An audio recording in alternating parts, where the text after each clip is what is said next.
وعلى من لا نبي بعده اللهم صل وسلم على نبينا محمد وبارك وسلم وصل عليه. أعوذ بالله من الشيطان الرجيم. وعد الله الذين آمنوا منكم وعملوا الصالحات ليستخلفنهم في الأرض كما استخلف الذين من قبلهم وليمكننهم دينهم الذي ارتضى لهم وليبدلنهم من بعد خوفهم أمنا يعبدونني ولا يشركون بي شيئا ومن كفر بعد ذلك فأولئك هم الخاسرون. عیوب اور نقائص سے منزہ تمام قسم کی حمد و ثنا اللہ وحدہ لا شریک لہ کے لیے، اور درود و سلام شفیع للمذنبین خاتم النبیین رسول کریم رؤوف الرحیم صلی اللہ علیہ وآلہ وسلم کی ذات اقدس پر مجھے جو موضوع دیا گیا ہے وہ ہے ریاست مدینہ کے خد و خال. سامعین محترم، ہماری جو مذہبی اکثریت ہے وہ چند مسائل کی ماہر ہوتی ہے، اور علماء کی اکثریت بھی انہی مسائل پر دسترس رکھتے ہیں. ایسے مسائل جو قومی اور بین الاقوامی ایشوز سے تعلق رکھتے ہیں، تھوڑے علماء کرام ہیں جو اسے کما حقہ جانتے ہوئے بیان کرتے ہیں. ضرورت کیا محسوس ہوئی کہ ریاست مدینہ کے خد و خال جو ہیں ان کو بیان کیا جائے. ماضی قریب میں ہمارے موجودہ حاکم نے بڑی بے باکی اور جرت کے ساتھ اور بار بار اصرار کے ساتھ اس عزم کا اعادہ کیا کہ میں پاکستان کو ریاست مدینہ بناؤں گا. اب کہاں تک وہ کامیاب ہوئے یہ درس کے مدرجات سے آپ کو خود ہی معلوم ہو جائے. حضرات، برباد گلستان کے کرنے کو ایک ہی الو کافی تھا. ہر شاخ پہ الو بیٹھا ہے، انجام گلستان کیا ہوگا. ایک شخص نے انتہائی بہترین بات کہی. اس نے کہا مولوی کا احتساب کیا جائے تو اسلام کو خطرہ ہے، جرنیلوں کا احتساب کیا جائے تو ملک کو خطرہ ہے، اور سیاستدان کا احتساب کیا جائے تو پارلیمنٹ کو خطرہ ہے. یا الہی یہ تیرے سادہ لو بندے کدھر جائیں؟ ہے درویشی بھی عیاری، ہے سلطانی بھی عیاری.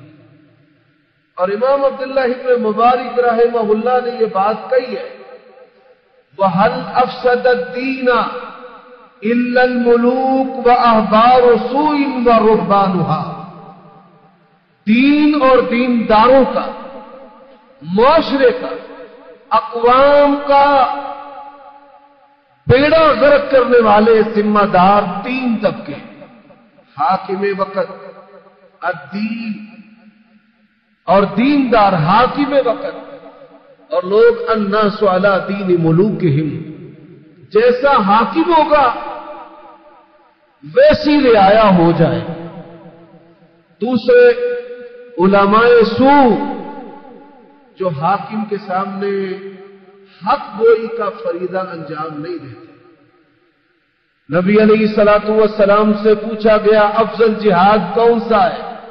ابن ماجہ کی حدیث ہے، فرمایا کلمۃ حق عند سلطان جائر. جابر حکمران کے سامنے کلمہ حق کہنا یہ افضل ترین جہاد ہے. اور پھر جو درویش ہے، لوگ جن کو بڑی عقیدت کی نگاہ سے دیکھتے ہیں،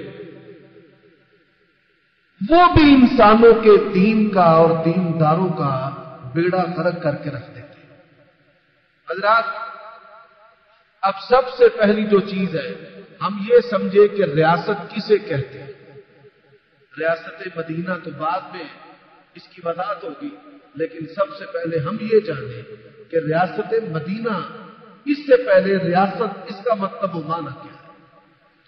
ریاست کا معنی ہے کسی بھی قانون کے ذریعہ کسی ایک خطہ کے لوگوں کو کنٹرول کرنا، ضبط کرنا، اس قانون کے مطابق وہ زندگی گزارے، شب و روز بسر کرے، یہ معنی ہے ریاست کا۔ اب یہ بات یاد رکھیں، حکومت الگ اور ریاست الگ ہے۔ پاکستان یہ آئین و قانون کے ساتھ ریاست ہے، اور جو حاکم ہے اس کے پاس اختیارات جو ہیں وہ اللہ تعالیٰ کی امانت ہے۔ کس کی امانت ہے؟ اللہ کی، کہ وہ ان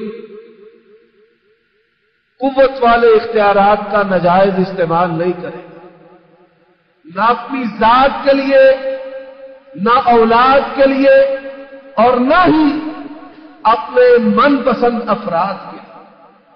میں اشارہ کرنا چاہتا ہوں، خلیفہ وقت منبر پر کھڑے ایک شخص کھڑا ہوا، اس نے کہا کپڑا جو تقسیم ہوا ہے اس کے ساتھ پورا لباس بن نہیں سکتا۔ آپ کے بدن پر جو پورا لباس ہے یہ کس تقسیم اور اصول کے مطابق ہے؟ یہ نہیں کہ اس کو قتل کرو اور گرفتار کرو، اس نے میرے مزاج کے خلاف بات کر دی ہے۔ لوگ کھڑے ہوئے گواہی دینے کے لیے۔ روایت میں سب سے پہلے بیٹا کھڑا ہوا کہ یہ میں نے اپنے حصے کا کپڑا دیا، تو لوگوں نے کہا یہ تو بیٹا ہے، بیٹا تو باپ کے حق میں گواہی دے گا۔ لیکن جو سینے والا درزی تھا اور جن کے سامنے بیٹے نے اپنے باپ کے لباس کے لیے کپڑا دیا تھا، وہ گواہی دینے کے لیے کھڑے ہوئے۔ میرے بھائیوں دوستوں،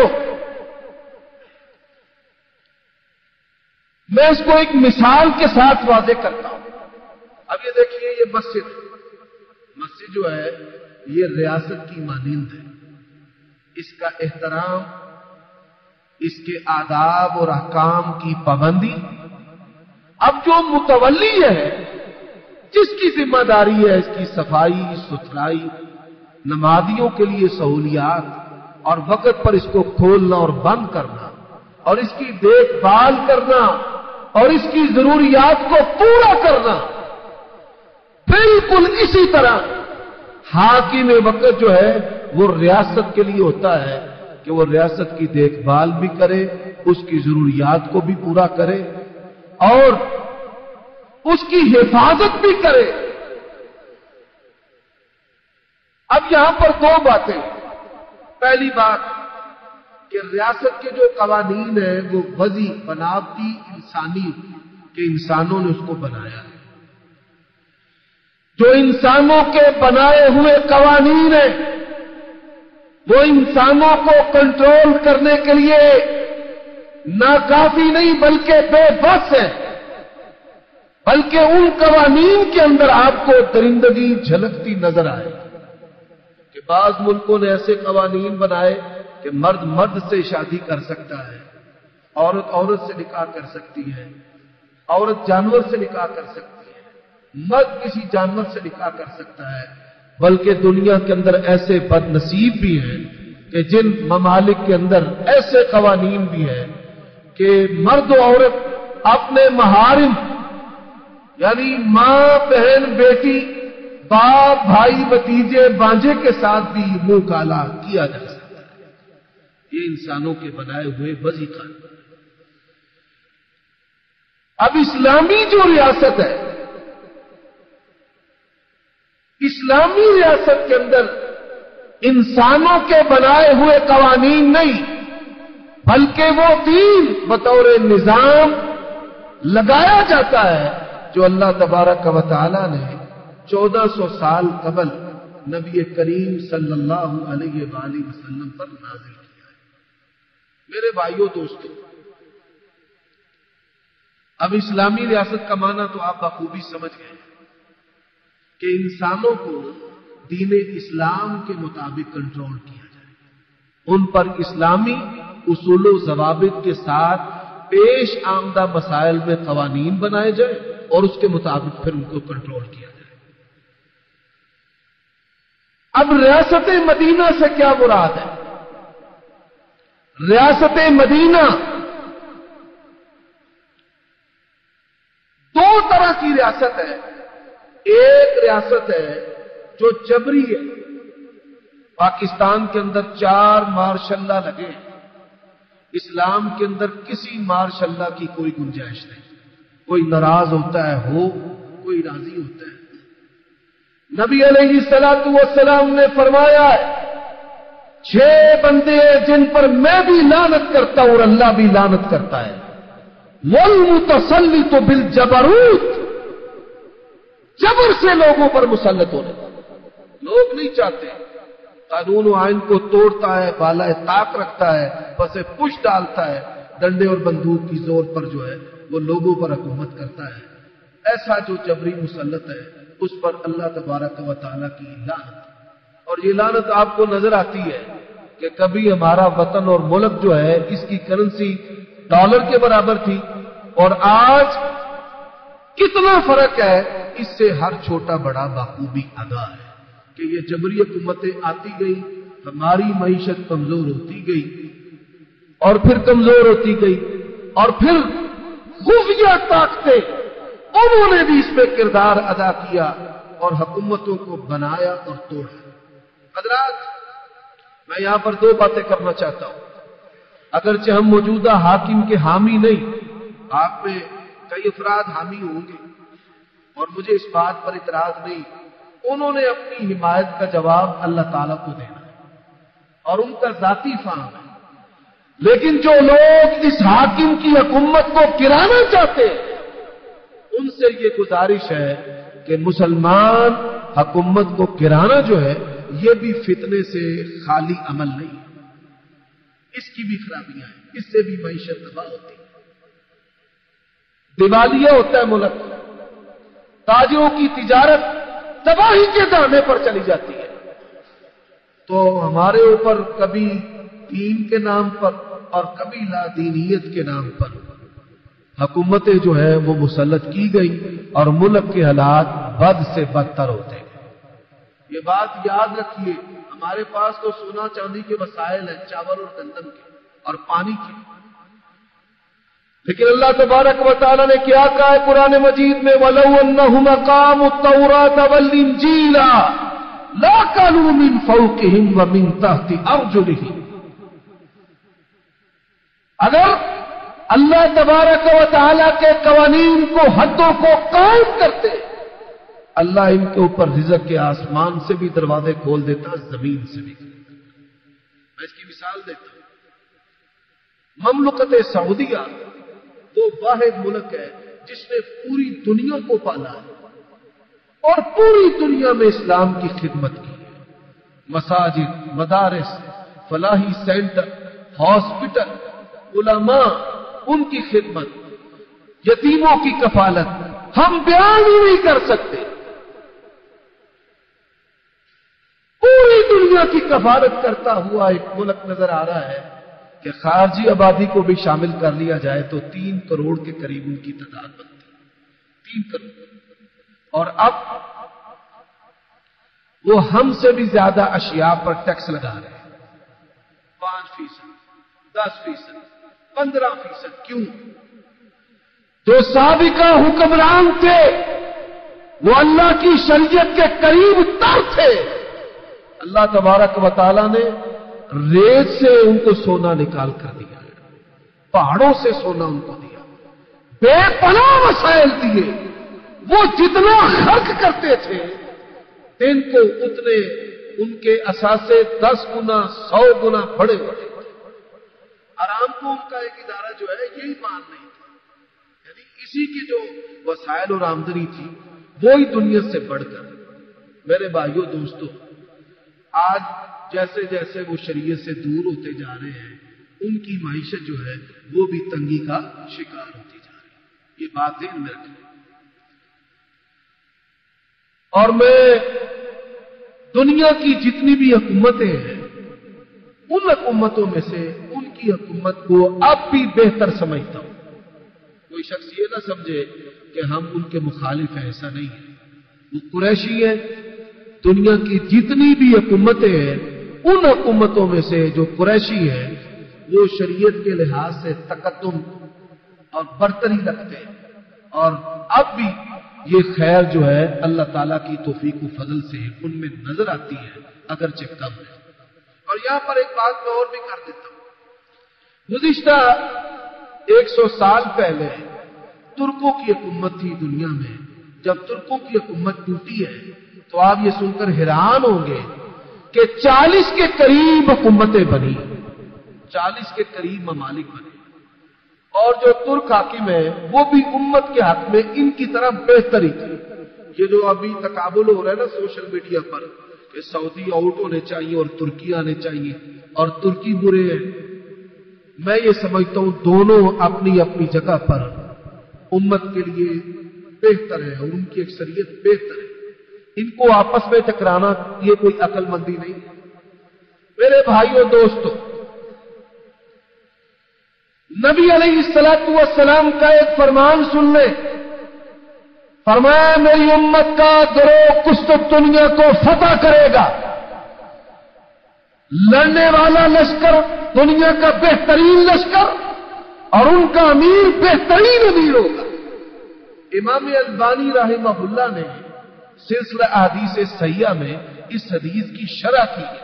اہل حدیث سرخیل اور سردار محدث امام البانی رحمت اللہ علیہ نے وہ کیا لکھتے ہیں کہ عہد نبوی اور صحابہ سے لے کر یہ 7ویں 6ٹھی 7ویں صدی تک ترکوں کے دور تک قسطنطنیہ فتح نہیں ہوئی. صحابہ نے بڑے حملے کیے. حضرت معاویہ رضی اللہ تعالیٰ کے دور میں، حضرت عثمان کے دور میں، پھر اس کے بعد جو بنو امیہ کے حکام تھے ان کے دور میں. اور یہ جو ہے وہ کس دور میں فتح ہوا ہے؟ ترکوں کے دور میں. قسطنطنیہ جو استنبول ہے وہ نصرانیوں اور صلیبیوں سے چھین کر کے لیا گیا. اور اس حدیث کا مصداق وہ ترک لوگ ہیں. اور نبی علیہ الصلوۃ والسلام نے صدیوں پہلے یہ بات ارشاد فرمائی اور اللہ تعالیٰ نے اس بات کو ترکوں کے ہاتھ پر پورا کیا. دنیا کے اندر ایسے عجیب افراد بھی پائے گئے ہیں جو بادشاہت کے بڑے مخالف ہیں. جی بادشاہ مسلمان بادشاہوں کی بادشاہت کی نفی کریں گے مسلمان ہو کر. دنیا میں بڑی بہترین بادشاہت مغلیہ خاندان کی بادشاہت کی ہے. 1000 سال تک انہوں نے حکومت کی. کئی مذہبی بھی تھے اور کئی لبرل بھی تھے. لیکن آپ یہ سن کر حیران ہوں گے اورنگزیب عالمگیر رحمہ اللہ جو مغلیہ بادشاہ ہیں ان کے بارے میں بڑے سارے علماء نے لکھا ہے وہ 6ٹھے خلیفہ راشد تھے. ان کا دور حکومت اتنا بہترین دور حکومت تھا. یعنی حضرت ابوبکر، پھر عمر، پھر عثمان، پھر علی، پھر عمر بن عبد العزیز اور پھر اس کے بعد پوری دنیا کا مثالی اور بہترین جو بادشاہ ہے وہ اورنگزیب عالمگیر رحمہ اللہ گزرے. ہمیں پتہ نہیں. تو یہ حکومتیں مسلمانوں کے حق میں بڑی بہترین گزری ہیں اور ان کے بارے میں کلمہ خیر اور کلمہ حق ہی کہنا چاہیے. ریاست مدینہ نبی علیہ الصلوۃ والسلام نے جو مدینہ میں حکومت قائم کی کیا وہ جبری حکومت تھی کہ آپ آئے اور آپ نے جبر سے حکومت قائم کر دی؟ اسٹیبلشمنٹ کے زور پر انسان پرواز کرے اور یہ کہے کہ میں ریاست مدینہ قائم کروں گا، ای خیال استو محال استو جنون، کہ یہ جو پھر دعویٰ ہے یہ دیوانگی کے سوا کچھ نہیں. اچھا یہاں پر ایک اور بات بھی سننے کی ہے. ہمارے جو اہل حدیث بھائی ہیں ان میں 3 طبقے ہیں. ایک تو جو سیاست کے علمبردار ہیں، مرکزی جمعیت سے تعلق رکھتے ہیں، اہل حدیث ہمارے احباب و اخوان ہیں، وہ سیاسی حکومتوں کے حامی ہیں. علامہ احسان اللہ ظہیر رحمہ اللہ